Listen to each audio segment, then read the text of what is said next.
Baru-baru ini dan sekarang sudah masuk 2 minggu berlaku kebangkitan rakyat Amerika, terutama daripada golongan black, di mana mereka bangun secara serentak dan disokong juga oleh berbagai kaum, termasuk mereka daripada white, bersama-sama menyatakan ketidakadilan, diskriminasi, tekanan dan pembunuhan yang sengaja atau tidak sengaja, berancang atau tidak berancang terhadap kaum kulit hitam ataupun dipanggil African America.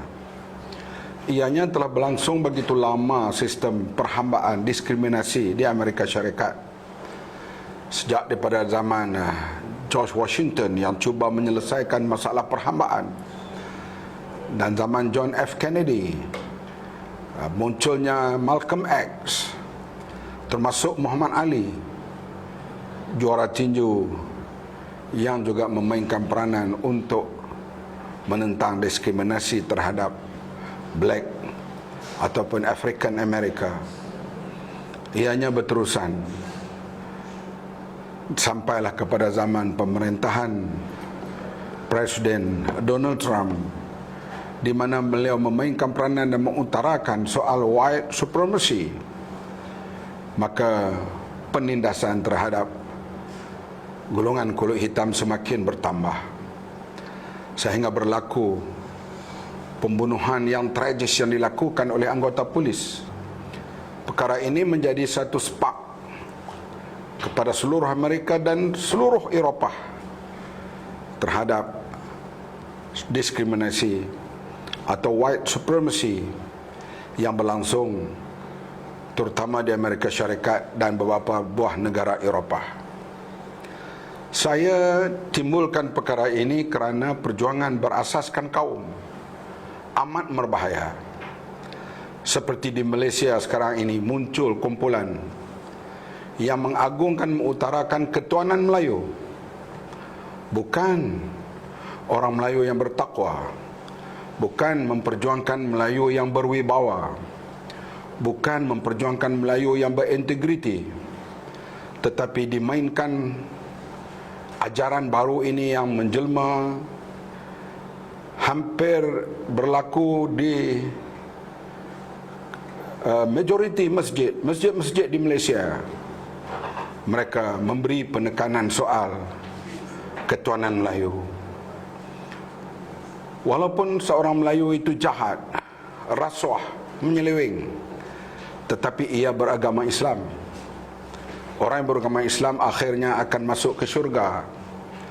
Maka kita hendaklah menyokong orang Islam Melayu walaupun dia jahat. Slogan ketuanan Melayu ini dimainkan begitu ketara kebelakangan ini. Sudah lupa Nabi Muhammad SAW amat menentang ajaran ataupun amalan asabiah yang ditekankan oleh kita satu ketika dahulu. Sekarang slogan ketuanan Melayu dimainkan, diutarakan. Sebab itu Melayu itu rasuah, jahat, menyeleweng, perlu disokong karena ia Melayu, Islam, dan akhirnya masuk syurga. Seorang Cina, seorang India atau bukan Melayu, walaupun dia baik, dia melakukan segala kebaikan, ia perlu ditentang kerana mereka ini akhirnya masuk neraka. Inilah ajaran yang tersebar di Malaysia sekarang ini.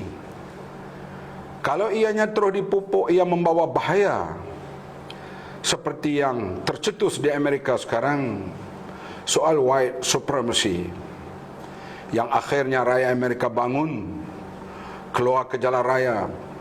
Ada yang terbunuh, ada yang tertangkap.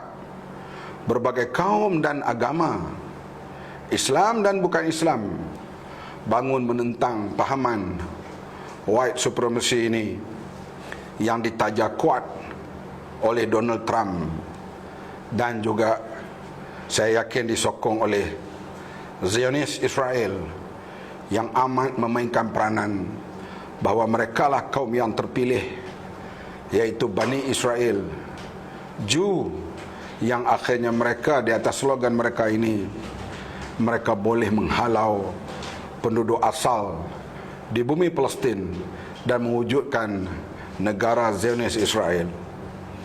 Pahaman white supremacy, ketuanan Melayu, mesti dilihat di sudut ianya membawa bahaya pada masa hadapan.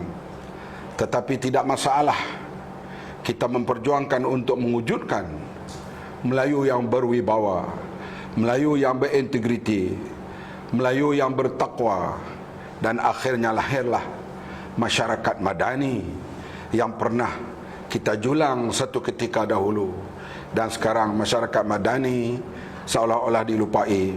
Ditimbulkan soal ketuanan suatu kaum walaupun ianya bertentangan dengan adat dan nilai. So, oleh itu kita tidak mahu pahaman white supremacy yang membawa huru-hara kepada Amerika Syarikat dan di Eropah sekarang melanda negara kita. Kita membina keharmonian, saling mempercayai, hormat menghormati, mewujudkan masyarakat dan pemimpin yang berintegriti.